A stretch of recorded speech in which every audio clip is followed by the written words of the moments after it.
एक प्रश्न है, वर्तमान में लोग कहते हैं कि जब भगवान गोविंद हैं, ग्वारिया गोविंद हैं और गाय कट रही हैं, गोवंश की तस्करी हो रही है, गोवंश की नृशंस हत्या हो रही है और गोमांस का एक्सपोर्ट भी हो रहा है,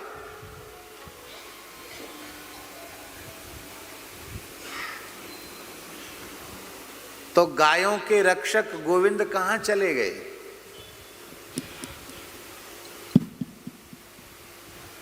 क्या भगवान देख नहीं रहे हैं?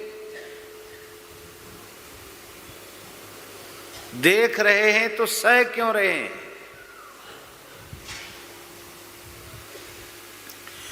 इतनी बड़ी संख्या में गोवंश का संहार हो रहा है,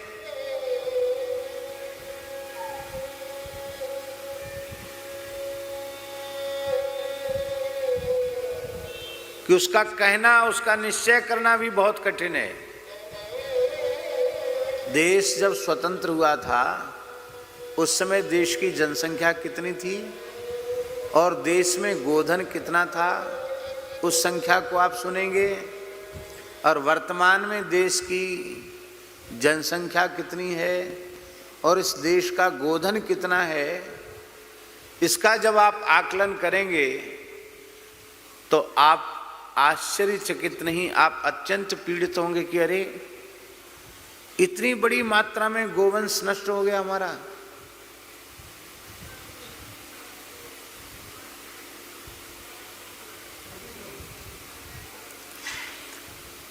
उन्नीस सौ 1947 के पहले जो गोवंश इस भारत की धरती पर था, उसका यदि जनसंख्या के अनुसार विभाजन किया जाए तो एक व्यक्ति के हिस्से में 10 से 15 गाय थी। महाराज जी, 10 गाय से 15 गाय एक व्यक्ति के हिस्से में थी, तब पूरे देश का गोवंश विभक्त किया जा सकता था। आज स्थिति ऐसी है, 10 से 15 लोगों के बीच में एक गाय है।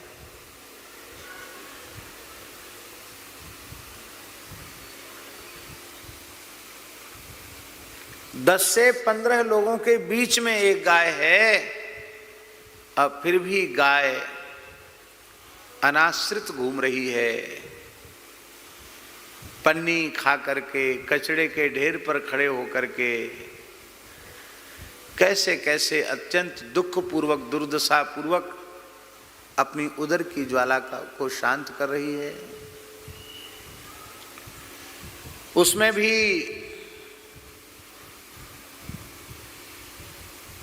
उस अनाश्रित गोवंश की तस्करी हो रही है।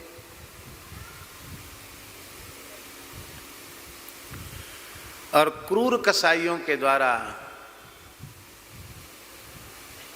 उनकी अत्यंत नृशंस हत्या की जा रही है।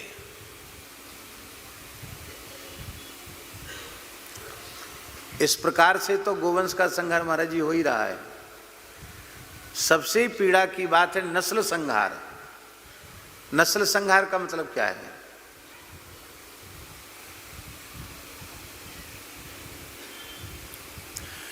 कृत्रिम गर्भाधान के द्वारा देसी गोवंश का भी प्रजनन, उसको दोगली या जर्सीकरण किया जा रहा है। ये नस्ल संहार है। उत्तम प्रजाति के नंदी नहीं रह गए, नकारा नंदी घूम रहे हैं, वे गायों की नस्ल खराब कर रहे हैं। फिर जर्सी, दोगले, वृषभ वे भी घूम रहे हैं, वे भी शुद्ध देसी गायों को प्रभावित कर रहे हैं, उससे नस्ल का संहार हो रहा है। तो नस्ल का भी संहार हो रहा है और गोवंश का भी संहार हो रहा है। कहाँ गए भगवान?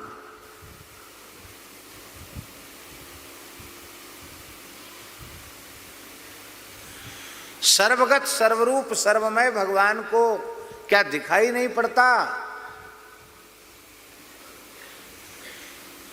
क्या गाय की पीड़ा भगवान सुन नहीं रहे हैं क्या? ऐसी बात लोगों के मन में आती है और इसका समाधान गोवर्धन लीला है। गोवंश पर जब प्राण संकट आया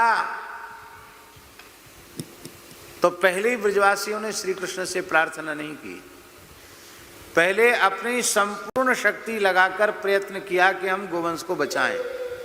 पर जब उनकी समझ में आ गया कि अब हमारे बस की बात नहीं है, हम किसी भी स्थिति में गोवंश की रक्षा नहीं कर सकते,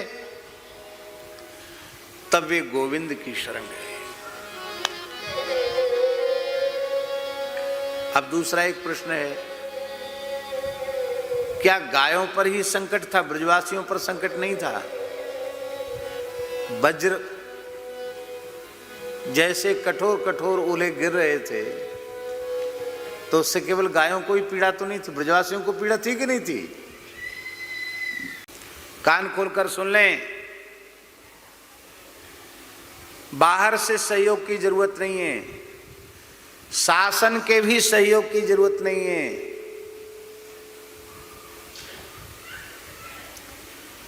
केवल इस भारतवर्ष के हिंदू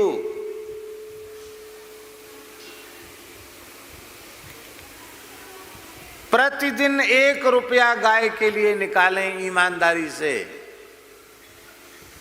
तो भी भारतवर्ष की कोई गाय भूखी नहीं रहेगी।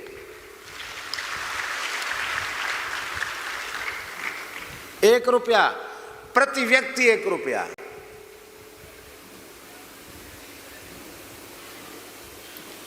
सर्वोत्तम पक्ष तो यह है कि हमें अपनी आय का 10% गो सेवा में देना ही चाहिए।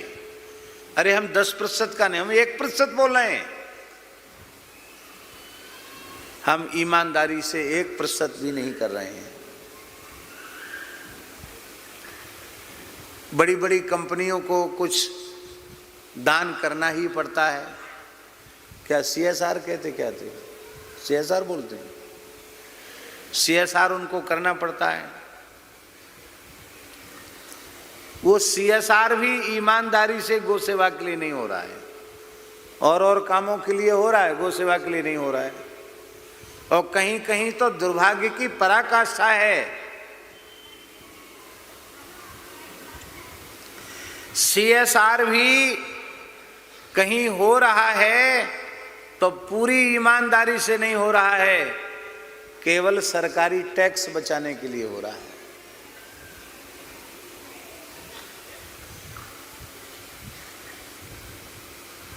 गो रक्षा के लिए ना हम अपने शरीर को, ना अपने मन को, और ना अपने द्वारा उपार्जित धन को गो सेवा में लगा रहे हैं। और फिर कहते भगवान गौ रक्षा करें। अरे भाई, भगवान ने हम आपको बनाया है, देह दिया है, मन दिया है, बुद्धि दिया है, इंद्रियों में शक्ति दी है, क्या नहीं दिया भगवान ने? तो पहले भगवत प्रदत्त सामर्थ्य का, बहुत ध्यान से सुने, पहले भगवत प्रदत्त सामर्थ्य का हम गो रक्षा, गो सेवा में उपयोग करें।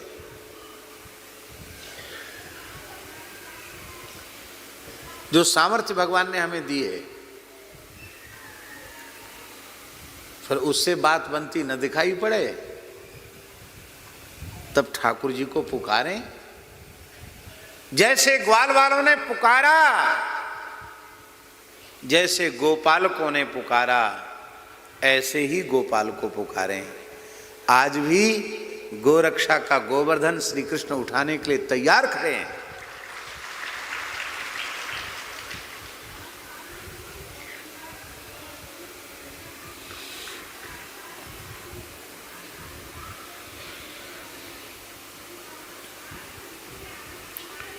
इंद्र ने